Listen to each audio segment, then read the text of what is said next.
Hey YouTube, Alex here with Alex's Agamids. Point of this video, which I guess I should actually get myself in the camera frame here, I wanted to do a year update on my Sulawesi black sailfins. So I just want to put a disclaimer. These lizards are very flighty by nature. They take a while to calm down, and I've got so many things in my life that I'm not a fan of handling these.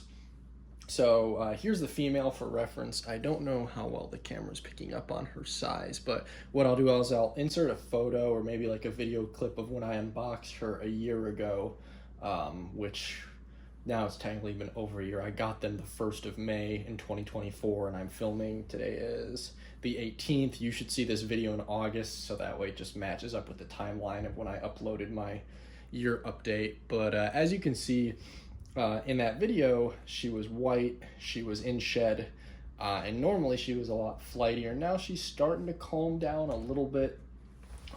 My mentor, if you will, Scott Corning, said that in his experience, the Indonesian giants, the Celebensis and the Microlophus typically were the calmest. So I want to say when I got her, she was about 28 inches with the tail.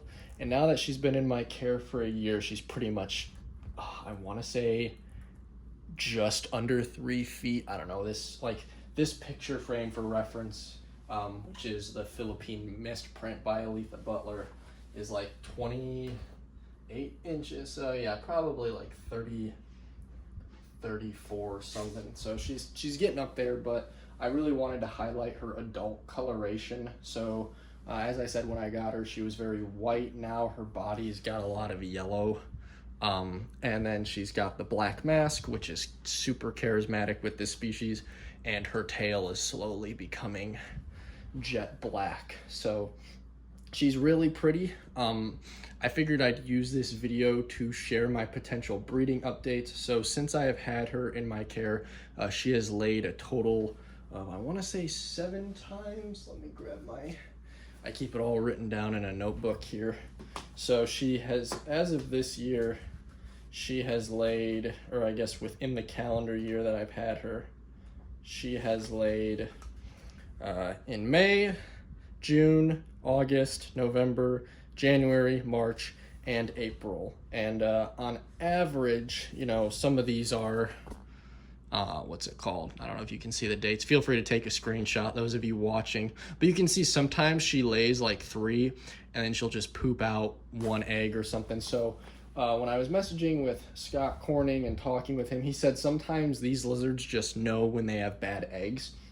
And so her cycle just doesn't seem to be on track yet. However, on average, when I'm, you know, substituting out those eggs, that she's just randomly popping out, it seems like it's about every 85 to 90 days. So you can see where I'm like connecting the dots of when it's a fully separate clutch. It says about 87 days. And so, yeah, I just figured I'd get an update on her. Some of you might be noticing, so her sale, the guy that I got them from, he originally was having some UV issues. And so you'll see it with my male too. They've sort of got these like kinked fins. Other than like being a physical imperfection, it doesn't affect her ability to balance. But yeah, I just figured I'd do an update. Like, I'm really surprised at how chill they've gotten. They are way calmer than my Philippine sailfins, which are captive bred. You know, this is a wild caught lizard that came in as a 2022 imported baby.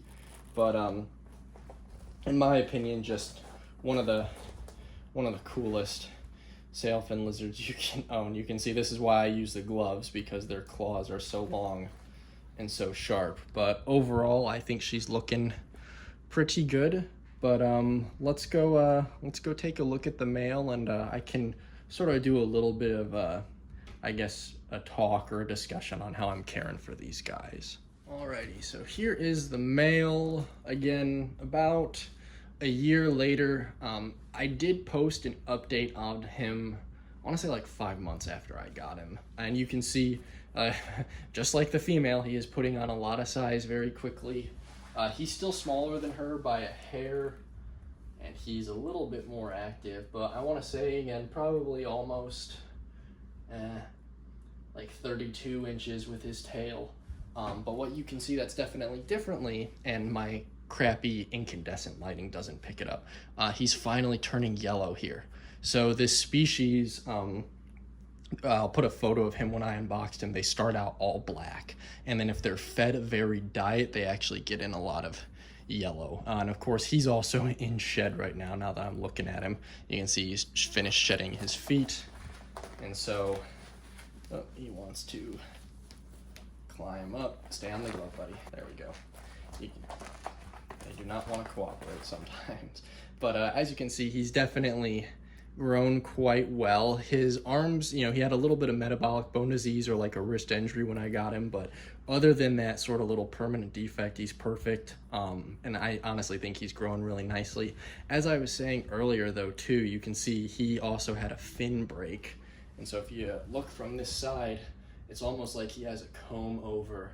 But Scott Corning, I had mentioned this to him, he actually had a Celebensis, ironically, that had the same thing. And I mean, that lizard, to my knowledge, is still alive. It's about 19 years old and kicking. So if anything, it just means he's gonna have like a sideways fin, but it won't affect his quality of life. I like to give them big branches so they can just drape their tails down and, you know, balance and do what they gotta do. But overall,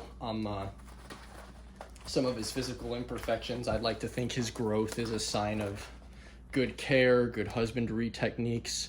And I mean, like I said, it's crazy to think that a year ago he was so much smaller. As I said, I don't really like to handle my Sailfin dragons. They don't seem to benefit from it. There's some people you see in like the Facebook groups that think they can tame these down. Like I said, this animal, literally, this is the second time in, gosh, I want to say a year that I've actually taken him out. So I try to leave them alone and let them do their thing and just sort of, you know, treat them with respect and let them rock and live their lives as they see fit. But what I did want to highlight real quick was just some of the care techniques that I do.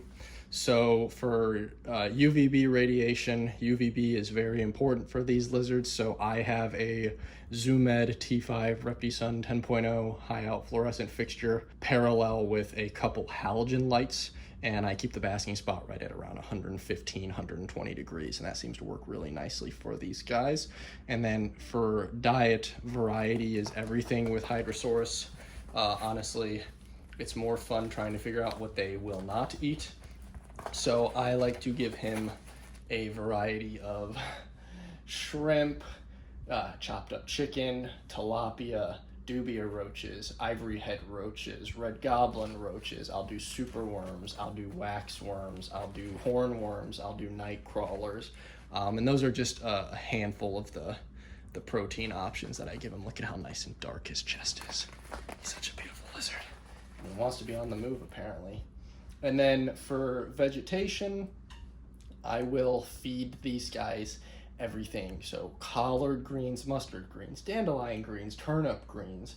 I do throw in occasionally like a little bit of spinach. You know, spinach, if it's fed by itself, it's a pretty terrible thing, but spinach actually has a lot of, I want to say it's iodine in it, and so iodine is just a very beneficial nutraceutical, I want to say, or like a natural supplement. And then for veggies, I'll do carrots, squash, I've done bell pepper, I've done sweet potato, chickpeas, you know, and then now that it's starting to warm up here in Minnesota, I will supplement any natural greens and grasses I can get. So now on their salads, they're getting wild dandelion greens, wild grape, wild currant. There's temperate hibiscus that flower up here, so I collect those and I put those on their salad. Again, variety is the key. You know, Scott was not lying to me when he said these lizards seem to get bored, and so if you can just offer them a menagerie of food items, it'll just lead to a healthier and, in my opinion, faster growing lizard. You know, you see photos of these animals where they're still, you know, a foot long at a year of age. Even when these animals were not in my care, they were already 2 feet by their second year, and now that they're approaching their third year, they're borderline 3 feet long. So hopefully that offers some insight. I guess the one last thing I'll add is for calcium and multivitamin. This might be a controversial opinion, but it's literally what Scott Corning and Casey Schultz have told me.